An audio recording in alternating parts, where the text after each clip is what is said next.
Students, brick masonry എന്ന പാഠഭാഗമാണ് ഇന്ന് നമ്മൾ ഈ വീഡിയോയിലൂടെ കവർ ചെയ്യാൻ പോകുന്നത്.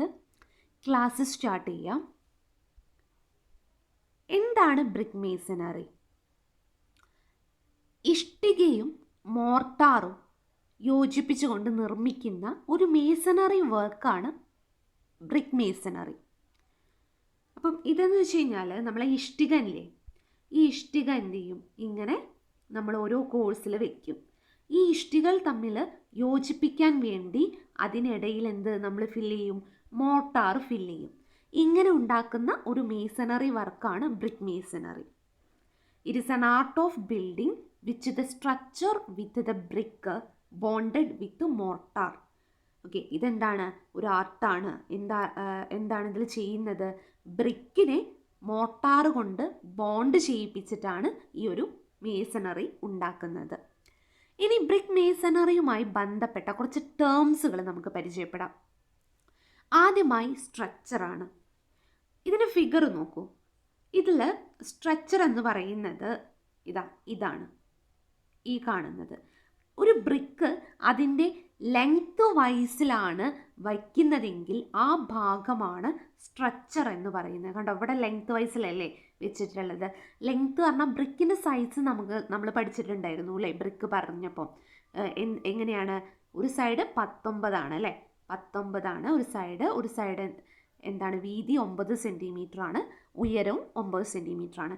അപ്പം നീളത്തിൽ ബ്രിക്ക് വെക്കുകയാണെങ്കിൽ ആ ഭാഗത്തെ നമ്മൾ സ്ട്രക്ചർ എന്ന് പറയുന്നു. ഇനി വീതിയിലാണ് ബ്രിക്ക് വെക്കുന്നതെങ്കിൽ, ഒരു ബ്രിക്കിൻ്റെ വീതിയിലാണ് വെക്കുന്നതെങ്കിൽ അതിന് ഹെഡർ എന്ന് പറയണം. കണ്ടോ, ഇവിടെ വീതിയിലാണ് വെച്ചിട്ടുള്ളത്, അതുകൊണ്ട് അതിനെ ഹെഡർ എന്ന് പറയുന്നു. A brick laid with it length parallel to the face of wall. ഒരു വാളിൻ്റെ, ഒരു ചുമരിൻ്റെ ഫേസിന് പാരലായിട്ടാണ് നമ്മൾ ഒരു ബ്രിക്കിൻ്റെ ലെങ്ത് വെക്കുന്നതെങ്കിൽ അതിനെ സ്ട്രക്ചർ എന്ന് പറയുന്നു. ഇനി ഒരു ചുമരിൻ്റെ ഒരു ചുമരിൻ്റെ ഫേസിന് പെർപെൻഡിക്കുലറായിട്ട്, അല്ലെങ്കിൽ ആ ഒരു വാളിൻ്റെ, ആ ഒരു ചുമരിൻ്റെ ഫേസിന് പാരലായിട്ട് വീതിയിലാണ് നമ്മൾ ബ്രിക്ക് വയ്ക്കുന്നതെങ്കിൽ അതിനെ ഹെഡർ എന്നാണ് പറയുക. ഓക്കെ, സ്ട്രക്ചറും ഹെഡറും ഇമ്പോർട്ടൻ്റ് ആണ് കേട്ടോ. ഈ ടേംസ് ഒക്കെ നിങ്ങൾ നിർബന്ധമായിട്ട് അറിഞ്ഞിരിക്കണം. അപ്പോൾ ഈ ടേംസ് അറിഞ്ഞാലേ മുന്നോട്ട് നമുക്ക് ക്ലാസ് എടുക്കുമ്പോൾ മനസ്സിലാവുള്ളൂ. അടുത്തത് ബെഡ്. ഒരു ബ്രിക്കിൻ്റെ അടിഭാഗം, ലോവർ സർഫസ്, അതിനെയാണ് നമ്മൾ ബെഡ് എന്ന് പറയുന്നത്. അപ്പം നമ്മൾ ഈ ഒരു ഇതിൽ ബെഡ് എന്ന് പറഞ്ഞാൽ എന്താണ്, അടിഭാഗം അല്ലേ, ലോവർ സർഫസ് ആണ് ബെഡ് എന്ന് പറയുന്നത്. ഇനി ബെഡ് ജോയിൻ്റ് ഉണ്ട്. It is an horizontal layer of mortar up on which brick is laid. നമ്മൾ ബ്രിക്ക് ഇപ്പോൾ ഒരു മോർട്ടാർ ഫില്ല് ചെയ്തു, ഒരു മോർട്ടാറിൻ്റെ ഒരു കോഴ്സ് വെച്ചിട്ട് അതിൻ്റെ മുകളിലാണല്ലോ നമ്മൾ ബ്രിക്ക് വയ്ക്കുക. ആ ഒരു കോഴ്സിനെ അല്ലെങ്കിൽ ആ ഒരു ലെയർ ഓഫ് മോർട്ടാറിനെയാണ് നമ്മൾ ബെഡ് ജോയിൻ്റ് എന്ന് പറയുന്നത്. ഈ ഒരു ഫിഗറിൽ നമുക്ക് ബെഡ് ജോയിൻ്റ് കാണാൻ പറ്റും. ഓക്കെ, ബെഡ് ജോയിൻ്റ് ആണ് ഈ കാണിക്കുന്നത് കേട്ടോ, 6th one. ഓക്കെ, ഒന്നുമില്ല, നമ്മൾ ഒരു മോർട്ടാറിൻ്റെ ലെയർ വെച്ചതിന് ശേഷമാണ് അതിന് മുകളിൽ ബ്രിക്ക് വെക്കുക അല്ലേ. അപ്പോൾ ആ ഒരു ലെയർ, ബെഡിൽ കൊടുക്കുന്ന ആ ഒരു ലെയർ ഓഫ് മോർട്ടാറിനെയാണ് ബെഡ് ജോയിൻ്റ് എന്ന് നമ്മൾ പറയുന്നത്. ദെൻ അടുത്തത് പെർപെൻഡ്.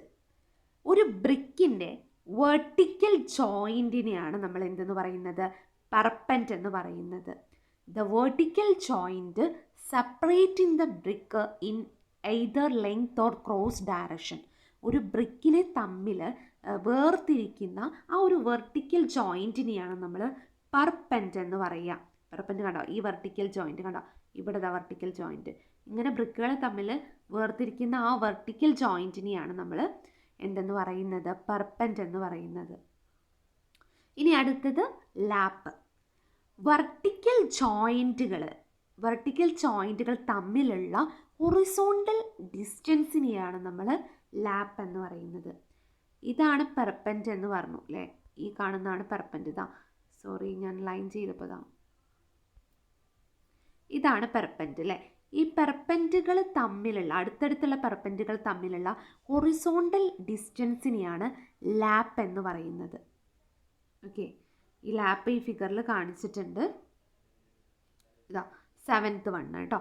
അപ്പോൾ ലാപ്പ് ഇതാ ഈ ഭാഗം ഇതാണ് ലാപ്പ്. ഒന്നുമില്ല, വെർട്ടിക്കൽ ജോയിൻറ്റുകൾ തമ്മിലുള്ള ഹൊറിസോണ്ടൽ ഡിസ്റ്റൻസ് ആണ് ലാപ്പ് എന്ന് പറയുന്നത്. അടുത്തത് ക്ലോഷർ. ഒരു ബ്രിക്കിൻ്റെ കഷ്ണം, നമ്മൾ ഓരോ ബ്രിക്കിനെ ഓരോ പീസ് ആക്കാറുണ്ട്. ആ ഒരു പീസിനെയാണ് നമ്മൾ ക്ലോഷർ എന്ന് പറയുന്നത്.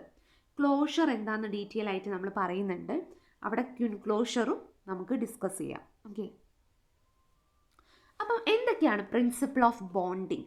നമ്മൾ ഈ ബ്രിക്കുകൾ വെക്കുമ്പം എന്തൊക്കെ കാര്യങ്ങളാണ് ശ്രദ്ധിക്കേണ്ടതെന്ന് നമുക്ക് നോക്കാം. നമ്മൾ ലാപ്പ് പഠിച്ചു അല്ലേ? എന്തായിരുന്നു ലാപ്പ്? വെർട്ടിക്കൽ ജോയിൻറ്റുകൾ തമ്മിലുള്ള ഹൊറിസോണ്ടൽ ഡിസ്റ്റൻസ് ആണ് ലാപ്പ്. ഇത് ഫിഗറിൽ മാർക്ക് ചെയ്യാനൊക്കെ നിങ്ങൾ മനസ്സിലാക്കണം കേട്ടോ. അപ്പോൾ ഈ ലാപ്പുകൾ മിനിമം ഒരു ബ്രിക്കിൻ്റെ 1/4 അല്ലെങ്കിൽ 1/2 ഓഫ് ബ്രിക്കോ ആയിരിക്കണം. ഓക്കെ, ലാപ്പ് എപ്പോഴും മിനിമം എത്രയായിരിക്കണം?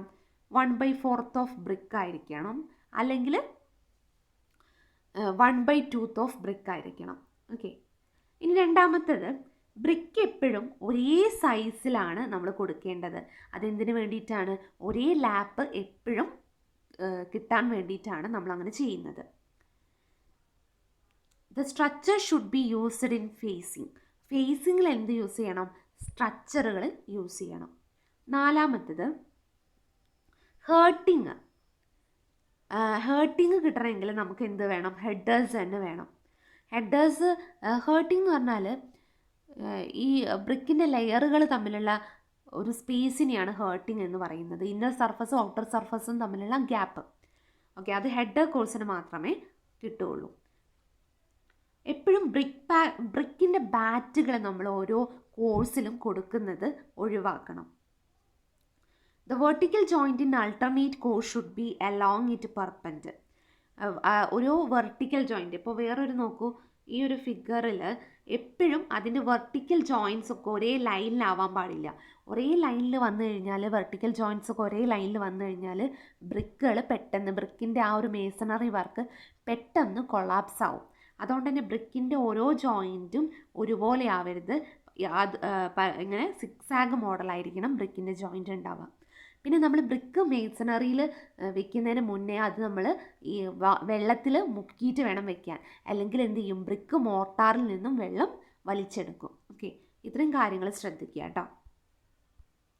ഇനി അടുത്തത് നമുക്ക് ക്ലോഷർ എന്താണെന്ന് നോക്കാം. നേരത്തെ ഞാൻ പറഞ്ഞിട്ടുണ്ടായിരുന്നു, ബ്രിക്കിൻ്റെ പീസുകളാണ് നമ്മൾ ക്ലോഷർ എന്ന് പറയുന്നത് അല്ലേ? അപ്പോൾ ആദ്യത്തേത് ക്യൂൻ ക്ലോഷറാണ് കേട്ടോ. ഇതും ഒക്കെ വളരെ ഇമ്പോർട്ടൻ്റ് ആണ് കേട്ടോ. ഫിഗറും ഇമ്പോർട്ടൻ്റ് ആണ്. ഒരു ബ്രിക്കിനെ നമ്മൾ ലോഞ്ചിറ്റ്യൂഡിനലി അതിൻ്റെ ലെങ്ത് വൈസിൽ കട്ട് ചെയ്യുകയാണെങ്കിൽ അതിനെയാണ് ക്യൂൻ ക്ലോഷർ എന്ന് പറയുന്നത്. ഈ ഒരു ഫിഗർ നോക്കുക, ഇതാണ് ബ്രിക്ക്. ഈ ബ്രിക്കിനെ നമ്മൾ എന്ത് ചെയ്തു? നീളത്തിൽ ലോഞ്ചിറ്റ്യൂഡിനലായിട്ട് 2 പീസായിട്ട് കട്ട് ചെയ്തു. അതുകൊണ്ടാണ് ഇതിനെന്തെന്ന് പറയുന്നത്? ക്യൂൻ ക്ലോഷർ എന്ന് പറയുന്നത്. Okay, the brick cut longitudinally into 2 equal part. അതിനെയാണ് നമ്മൾ ക്യൂൻ ക്ലോഷർ എന്ന് പറയുന്നത്. അടുത്തത് കിങ് ക്ലോഷർ. എന്താ കിങ് ക്ലോഷർ? നമ്മൾ ഒരു ബ്രിക്കിൻ്റെ ഹെഡറിൻ്റെ പകുതിയും സ്ട്രക്ചറിൻ്റെ പകുതിയും തമ്മിൽ കണക്റ്റ് ചെയ്ത് ഒരു ട്രയാങ്കുലറായിട്ട് കട്ട് ചെയ്യുക, ഒരു ത്രികോണാകൃതിയിൽ കട്ട് ചെയ്യുമ്പോഴാണ് നമുക്ക് ക്യൂൻ ക്ലോഷർ കിട്ടുന്നത്. ഓക്കെ, ക്യൂൻ ക്ലോഷർ ഇതാ ഈ ഒരു ഫിഗറിൽ കണ്ടോ, ഇതാണ് ബ്രിക്ക് അല്ലേ? അപ്പോൾ ബ്രിക്കിൻ്റെ ഹെഡറിൻ്റെ പകുതി, ഇതാണ് ഹെഡറിൻ്റെ പകുതി. ഒരു ബ്രിക്കിൻ്റെ ഹെഡറിൻ്റെ പകുതിയാണിത്, സ്ട്രക്ചറിൻ്റെ പകുതിയാണിത് അല്ലേ? അത് തമ്മിൽ കണക്ട് ചെയ്തിട്ട് ഒരു ത്രികോണാകൃതിയിൽ നമ്മളൊരു പീസ് കട്ട് ചെയ്യുകയാണെങ്കിൽ അതിനെയാണ് നമ്മൾ എന്തെന്ന് പറയുന്നത്? കിങ് ക്ലോഷർ എന്ന് പറയുന്നത്. ഓക്കെ, ഇനി നമുക്ക് ഈ കിങ് ക്ലോഷറും നിങ്ങൾ വരയ്ക്കണം കേട്ടോ. ഓരോ ഫിഗറും വരയ്ക്കണം, നിർബന്ധമാണ്. Cutting a triangular portion of brick such way that half of head and half of stretcher are obtain on adjoining cut faces. Okay, അടുത്തടുത്തുള്ള ഹെഡറിൻ്റെയും സ്ട്രക്ചറിൻ്റെയും പകുതിയിൽ നിന്നും നമ്മളൊരു ട്രയാങ്കുലർ ആയിട്ട് കട്ട് ചെയ്യുകയാണെങ്കിൽ അതിനെയാണ് കിങ് ക്ലോഷർ എന്ന് പറയുന്നത്. അടുത്തത് ബിവൽഡ് ക്ലോഷർ.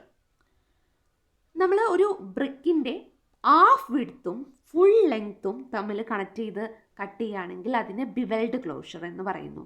ഒരു ബ്രിക്ക് കണ്ടോ, ഈ ഒരു ബ്രിക്കിൻ്റെ ഹാഫ് വിഡ്ത്ത് അല്ലേ, പകുതി വീതി അല്ലേ, അതും പിന്നെ ഫുൾ ലെങ്ത്തും ഒരുമിച്ച് കട്ട് ചെയ്യുകയാണെങ്കിൽ അതിനെയാണ് നമ്മൾ എന്തെന്ന് പറയുന്നത്, ബിവെൽഡ് ക്ലോഷർ എന്ന് പറയുന്നത്. അപ്പോൾ ഈ ഒരു ഫിഗർ ഇനി ഞാൻ പറയണ്ടല്ലോ, ഇത് സ്ട്രക്ചറാണ്, ഈ ഭാഗം ഹെഡറാണ്, അതൊക്കെ നമുക്കറിയാവുന്ന അല്ലേ.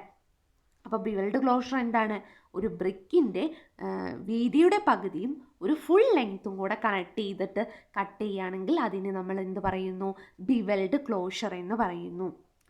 ഓക്കെ, അപ്പോൾ കിങ് ക്ലോഷറും നമ്മൾ പറഞ്ഞു കഴിഞ്ഞു. ഇനി നമുക്ക് മിഡ്രഡ് ക്ലോഷർ എന്താണെന്നാണ് നോക്കേണ്ടത്.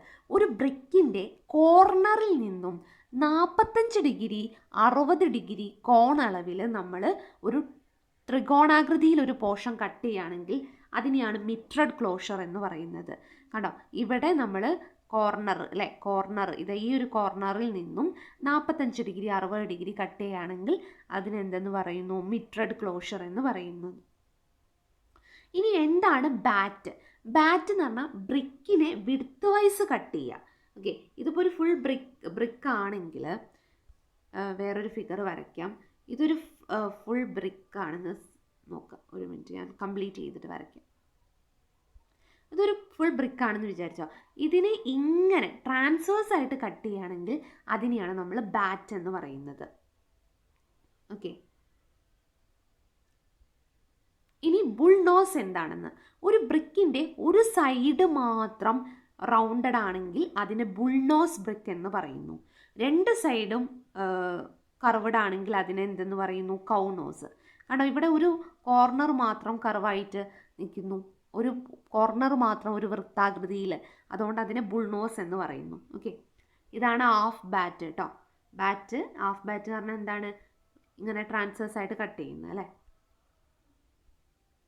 ഇനി നമ്മൾ കൗനോസ് പറഞ്ഞു, രണ്ട് ഭാഗം എന്താണ് ഇങ്ങനെ കർവഡ് ആണെങ്കിൽ അതിന് കൗനോസ് എന്ന് പറയുന്നു. ഓക്കെ, ഇനി ബിവെൽഡ് ബാറ്റ് ഇതാണ് ബിവെൽഡ് ബാറ്റ് കേട്ടോ. ഈ ബിവെൽഡ് ബാറ്റിൻ്റെ പ്രത്യേകത എന്താ, the portion cut 3/4 of length of brick one side and 1/2 of brick on other side. ഒരു ബ്രിക്കിൻ്റെ ഒരു സൈഡിൽ പകുതിയും മറ്റേ സൈഡിൽ 1/4 ഭാഗവും തമ്മിൽ കണക്ട് ചെയ്തിട്ട് കട്ട് ചെയ്യുകയാണെങ്കിൽ അതിന് ബിവെൽഡ് ബാറ്റ് എന്നാണ് പറയുക. ഇത് 3/4 ബാറ്റ് അല്ലേ, 1/3 ഭാഗം. ഓക്കെ, ഇനി നമുക്ക് വളരെ ഇമ്പോർട്ടൻ്റ് ആയിട്ടുള്ള ഒരു പോർഷനാണ് ടൈപ്പ് ഓഫ് ബോണ്ട്. അപ്പോൾ നമ്മൾ ബ്രിക്കിൽ ഏതൊക്കെ ബോണ്ടാണ്, ഇംഗ്ലീഷ് ബോണ്ട് ഉണ്ട്, ഫ്ലെമിഷ് ബോണ്ട് ഉണ്ട്, ഹെഡർ ബോണ്ട് ഉണ്ട്, സ്ട്രക്ചർ, ഗാർഡൻ വാൾ bond, English bond, English mock bond. Okay, ഇത്രയൊക്കെയാണ് നമുക്ക് പഠിക്കാനുള്ളത്. അതിൽ ആദ്യത്തെ ആയിട്ടുള്ള ഇംഗ്ലീഷ് ബോണ്ട് എന്താണെന്ന് നമുക്ക് നോക്കാം. ഇംഗ്ലീഷ് ബോണ്ട് എന്ന് പറഞ്ഞാൽ ഏറ്റവും സ്ട്രെങ്ത് കൂടിയിട്ടുള്ള ബോണ്ടാണ് ഇംഗ്ലീഷ് ബോണ്ട്. ഓക്കെ, ഇമ്പോർട്ടൻ്റ് ആണ് കേട്ടോ. ഇതിൻ്റെ ഫിഗറും നിർബന്ധമായിട്ടും വരയ്ക്കാൻ പഠിക്കണം. അപ്പോൾ ഇതിൻ്റെ ഒരു പ്രത്യേകത പറഞ്ഞാൽ ഇതാണ് ഒരു കോഴ്സ് അല്ലേ, ഒരു നിര എന്ന് പറയുന്നത്. അപ്പോൾ ഒരു കോഴ്സിൽ ഹെഡർ ആണെങ്കിൽ മറ്റേ കോഴ്സിൽ ഫുള്ള് സ്ട്രക്ചറാണ് ഉണ്ടാവുക. അപ്പോൾ ഈ കോഴ്സിൽ ഹെഡർ ആണെങ്കിൽ ഈ കോഴ്സിൽ എന്തായിരിക്കും, സ്ട്രക്ചറാണ്. അങ്ങനെ ആൾട്ടർനേറ്റ് ആയിട്ട് ഇടവിട്ട് ഒരു കോഴ്സിൽ മൊത്തം സ്ട്രക്ചർ വരയ്ക്കും, പിന്നെ അടുത്ത കോഴ്സിൽ മൊത്തം എന്ത് കൊടുക്കും, ഹെഡർ കൊടുക്കും, പിന്നെ സ്ട്രക്ചർ പിന്നെ ഹെഡർ. അങ്ങനെയാണ് ഇംഗ്ലീഷ് ബോണ്ട് നമ്മൾ കൊടുക്കുന്നത്. ഓക്കെ, അപ്പോൾ ഇംഗ്ലീഷ് ബോണ്ട് സ്ട്രോങ്ങസ്റ്റ് ആയിട്ടുള്ള ബോണ്ടാണെന്ന് മനസ്സിലാക്കുക. പിന്നെന്താ, ക്യൂൺ ക്ലോഷർ എപ്പോഴും ക്യൂൺ ഹെഡറിന് ശേഷം നമ്മൾ കൊടുക്കണം. ഓക്കെ, ഇതിൽ എന്ത് കൊടുക്കുന്നുണ്ട്, ക്യൂൺ ഹെഡർ. ഇതാണ് ക്യൂൺ ഹെഡർ എന്ന് പറയുന്നത് ആദ്യം കൊടുത്തത്.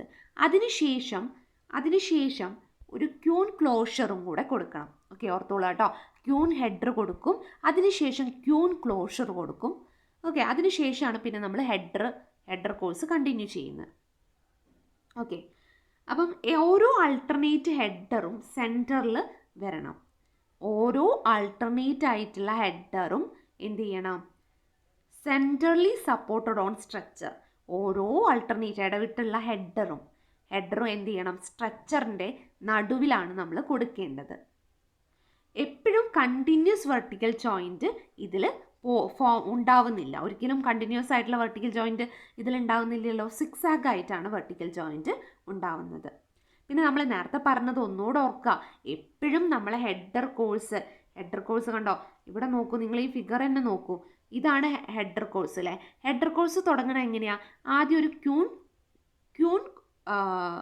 നമ്മൾ ക്യൂൺ ക്ലോഷർ കൊടുക്കും അല്ലേ, ക്യൂൺ ഹെഡർ കൊടുക്കും. ആദ്യം ക്യൂൺ ഹെഡർ കൊടുത്തതിന് ശേഷം ക്യൂൺ ക്ലോഷർ കൊടുക്കും, എന്നിട്ടാണ് നമ്മൾ ഹെഡർ കോഴ്സ് തുടങ്ങുന്നത്.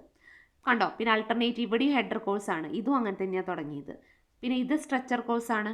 ഓക്കെ, അപ്പോൾ ഓരോ ഹെഡർ കോഴ്സ് തുടങ്ങുമ്പോഴും ആദ്യം ക്യൂൺ ഹെഡർ കൊടുക്കണം, പിന്നെ ക്യൂൺ ക്ലോഷർ കൊടുക്കണം.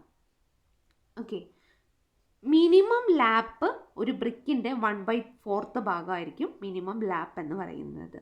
അപ്പോൾ ഇത്രയും കാര്യങ്ങൾ ഓർത്ത് വയ്ക്കുക. വളരെ സ്ട്രോങ്ങസ്റ്റ് ബോണ്ടാണ് ഇത്.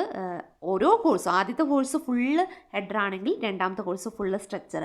ഓക്കെ, അങ്ങനെയാണ് ഇത് കൊടുക്കുന്നത്. ഇതിൻ്റെ ഓരോ ഹെഡറും സ്റ്റാർട്ട് ചെയ്യുന്നത് ക്യൂൺ ഹെഡറാണ്. ക്യൂൺ ഹെഡർ കൊടുത്തതിന് ശേഷം ക്യൂൺ ക്ലോഷർ നമ്മൾ കൊടുക്കും. ഇതിൽ കണ്ടിന്യൂസ് ആയിട്ടുള്ള വെർട്ടിക്കൽ ജോയിൻ്റ് ഒന്നും ഉണ്ടാവുന്നില്ല. ഇനി അടുത്തത് ഫ്ലെമിഷ് ബോണ്ടാണ്. ഫ്ലെമിഷ് ബോണ്ട് എന്ന് പറഞ്ഞാൽ ഒരു കോഴ്സിൽ തന്നെ ഹെഡറും സ്ട്രക്ചറും കൊടുക്കുന്നുവെങ്കിൽ അതിനെയാണ് നമ്മൾ ഫ്ലെമിഷ് ബോണ്ട് എന്ന് പറയുന്നത്. ഇംഗ്ലീഷ് ബോണ്ടിനെ അപേക്ഷിച്ച് ഇതിന് സ്ട്രെങ്ത് കുറവാണ്, പക്ഷേ ഇതിൻ്റെ അപ്പിയറൻസ് കാണാൻ നല്ല ഭംഗിയുണ്ടാവും. ഓക്കെ, അപ്പോൾ ഇതിലെന്താ, ഒരു ഹെഡർ കൊടുക്കും, ഒരു സ്ട്രക്ചർ കൊടുക്കും, അങ്ങനെയാണ് ഓരോ കോഴ്സിൽ തന്നെ ഹെഡറും സ്ട്രക്ചറും കൊടുക്കും. അതാണ് ഇതിൻ്റെ വ്യത്യാസം, മാറിപ്പോവരുത് രണ്ടും തമ്മിൽ. ക്യൂൺ ക്ലോഷർ എപ്പോഴും ക്യൂൺ ഹെഡറിന് ശേഷം നമ്മൾ എന്ത് ചെയ്യണം, ക്യൂൺ ക്ലോഷർ കൊടുക്കുന്നുണ്ട്. ഓക്കെ, ഇതിൽ നേരത്തെ പറഞ്ഞ പോലെ തന്നെ കണ്ടിന്യൂസ് ആയിട്ടുള്ള വെർട്ടിക്കൽ ജോയിൻ്റ് ഒന്നും ഉണ്ടാവുന്നില്ല. ഫ്ലെമിഷ് ബോണ്ട് 2 തരത്തിലുണ്ട്, സിംഗിൾ ഫ്ലെമിഷ് ബോണ്ടും ഡബിൾ ഫ്ലെമിഷ്.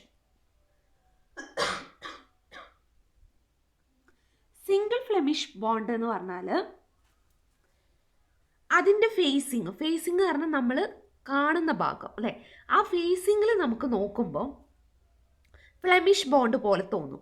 പക്ഷെ അതിൻ്റെ പിറകിലെ ഭാഗം, അതായത് ബാക്കിങ്ങിൽ അതെന്തുപോലെ തോന്നും, ഇംഗ്ലീഷ് ബോണ്ട് പോലെ തോന്നും.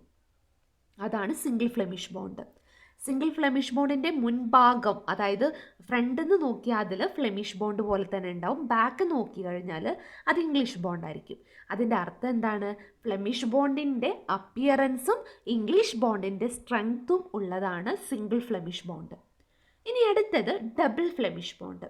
ഡബിൾ ഫ്ലെമിഷ് ബോണ്ട് എന്ന് പറഞ്ഞാൽ ഇതെന്താ, മുന്നേ നോക്കിയാലും ബാക്ക് നോക്കിയാലും ഇതെന്തുപോലെ കാണും, ഫ്ലെമിഷ് ബോണ്ട് തന്നെയാണ് ആയിട്ടാണ് കാണുക.